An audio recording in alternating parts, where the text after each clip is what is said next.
Doctor Babasaheb Ambedkar open university.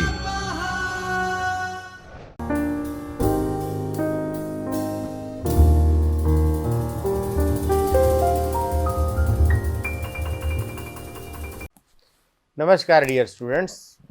In last module we have discussed about two important aspect of app development, that is a sensor and gesture.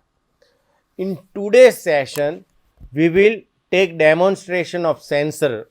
That means how can we know the type of sensors available on your device or all the sensors available on your device, and we will make use of one of them. So today we write down one project inside Android Studio which demonstrate how to get list of all sensors available on your device and how to use these sensor, how to register and unregister sensor, and how to get sensor data.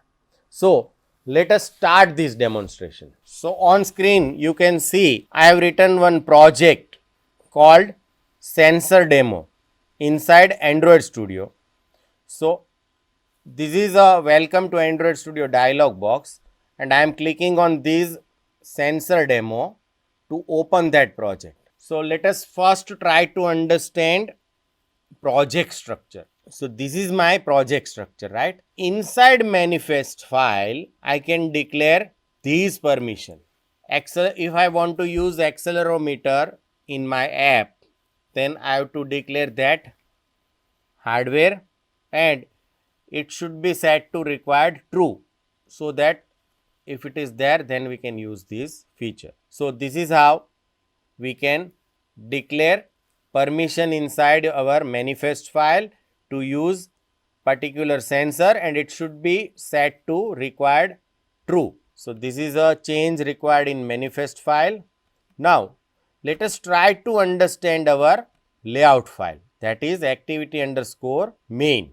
So it is initializing. Interface is very simple. Here you can see one text view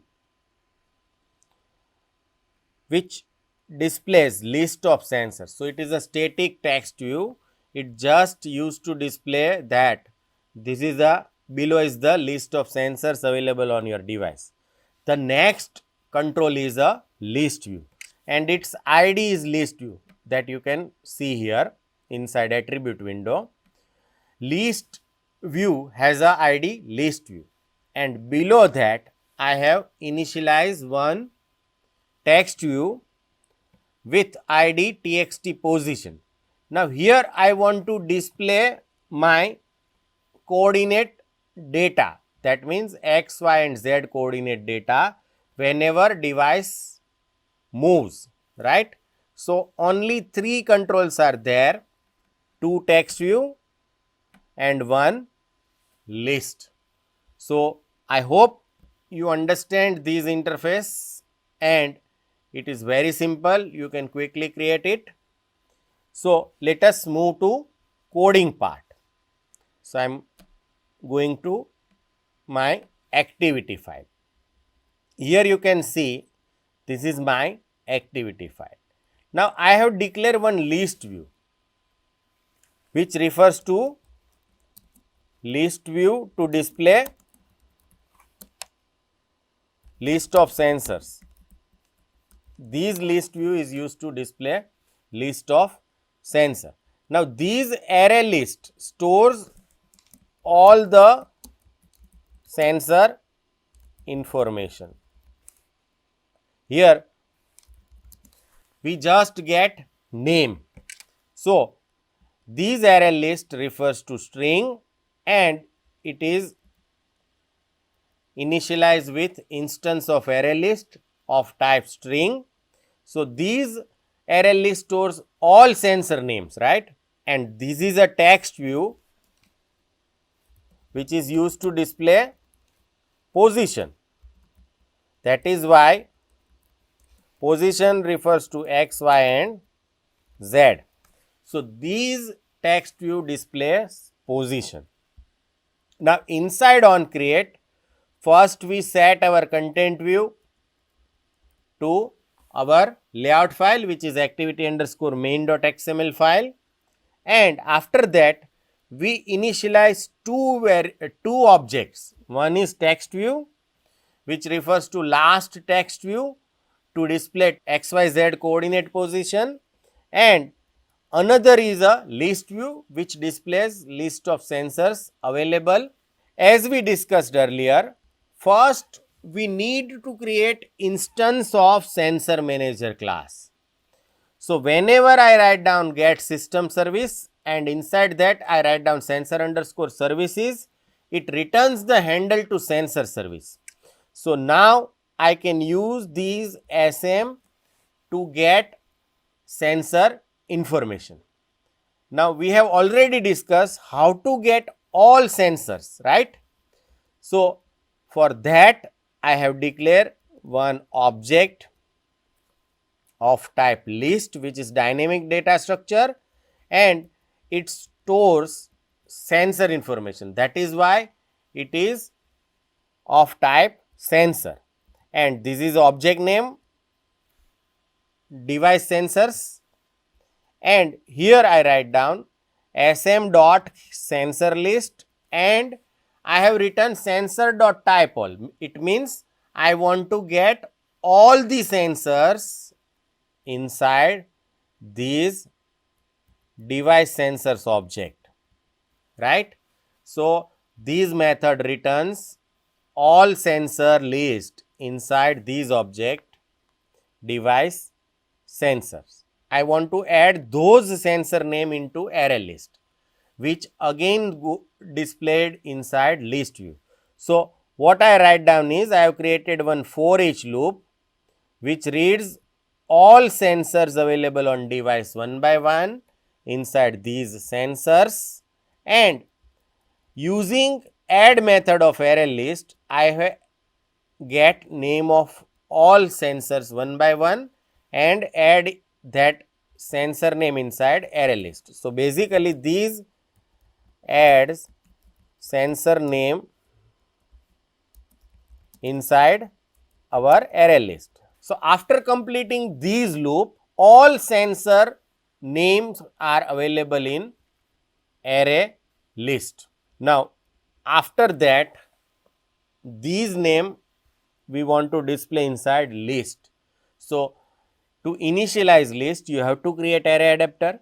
So here I have created array adapter which refers to string, and the first argument is context, second argument is how we want to display individual names, and third argument refers to actual names.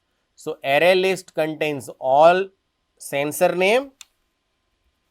So when I write down list view dot set adapter and provide adapter as an argument, it displays all sensor name inside my list view.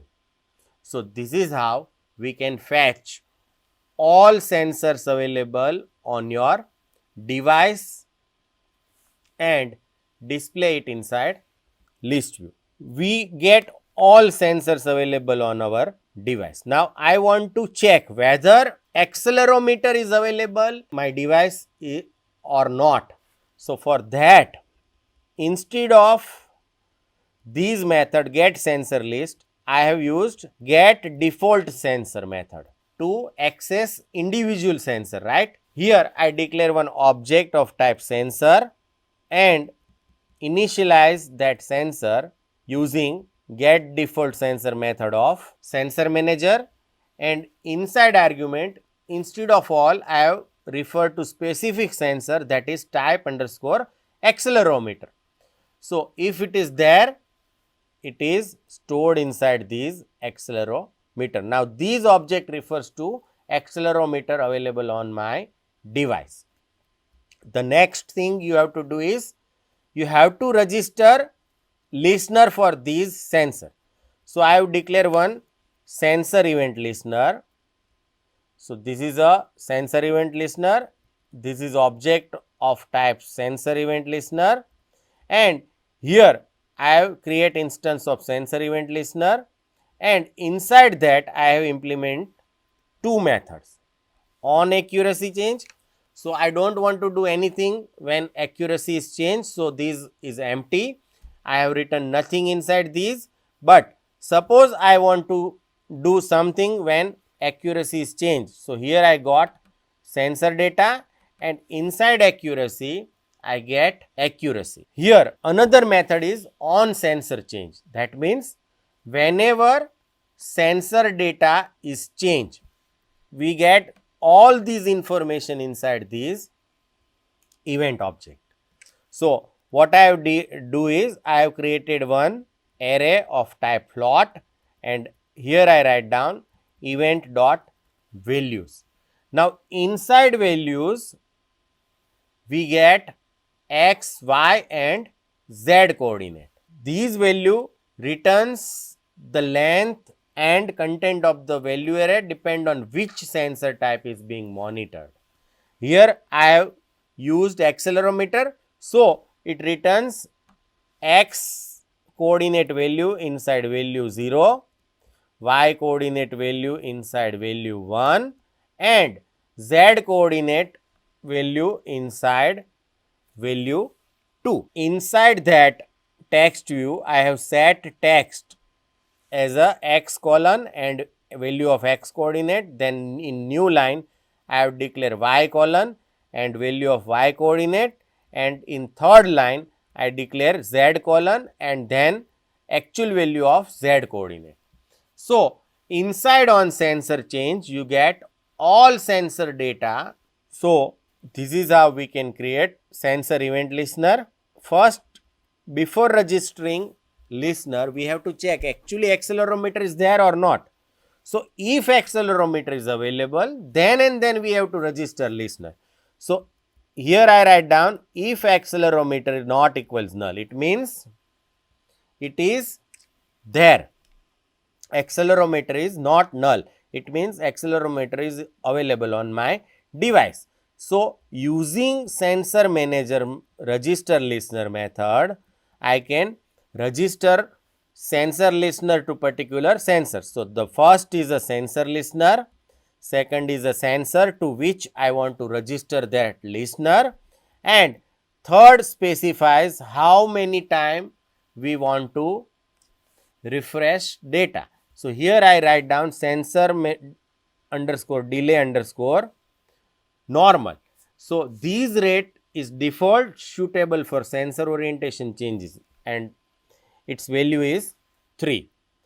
And if else part is executed, it means there is no accelerometer or there are some error in accessing accelerometer, right? Now let us again understand these. First we create instance of sensor manager, then we get list of all available sensors, then we have check for particular sensor, then we have created sensor event listener, and if sensor is available, we have registered that listener with sensor. Let us try to run this code inside my device. So here you can see my device is already attached. So I am clicking on run app button to run this app inside my device. So now Gradle build is running, then it install and launch that app inside my phone. So now it is installing that app and launch that app inside my phone. Here you can see launch succeed.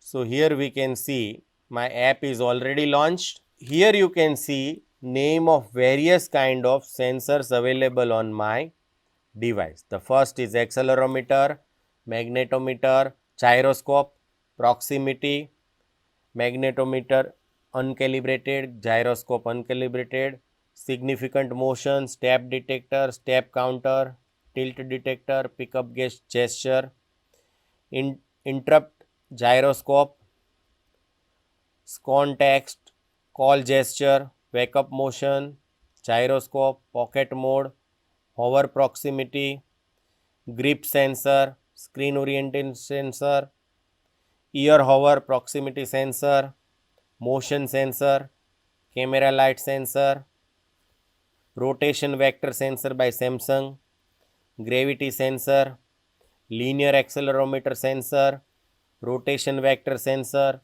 orientation sensor. So all these sensors are available in my device that I can see. If I write down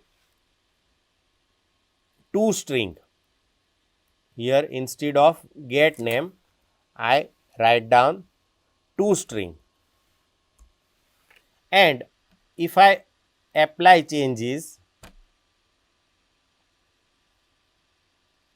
then you can see here, now it displays all information: sensor name, its range, resolution, power, delay, etc. So here you can see, now I got all the information: its manufacturer name, its range, its resolution, its power, its delay, its refresh rate, all these information you will get here, right? So if I write down get name, I will get only names, but if I write down toString, I will get all sensor information, right? Now interestingly, here you can see these value is constantly moving. If I move my phone, it quickly moves, right? So here you can see it is quickly moving. I am moving my phone, continuously changing. So my accelerometer is registered for event listener, and as we discussed earlier, whenever phone position is changed, it returns x, y and z coordinate value inside this text view.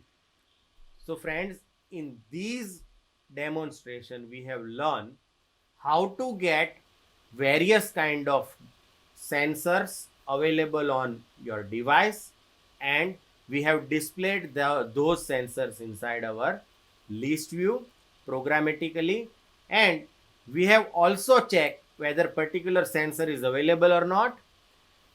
We have also created sensor event listener and register that listener with our sensor, and we have seen how can we capture sensor data, right?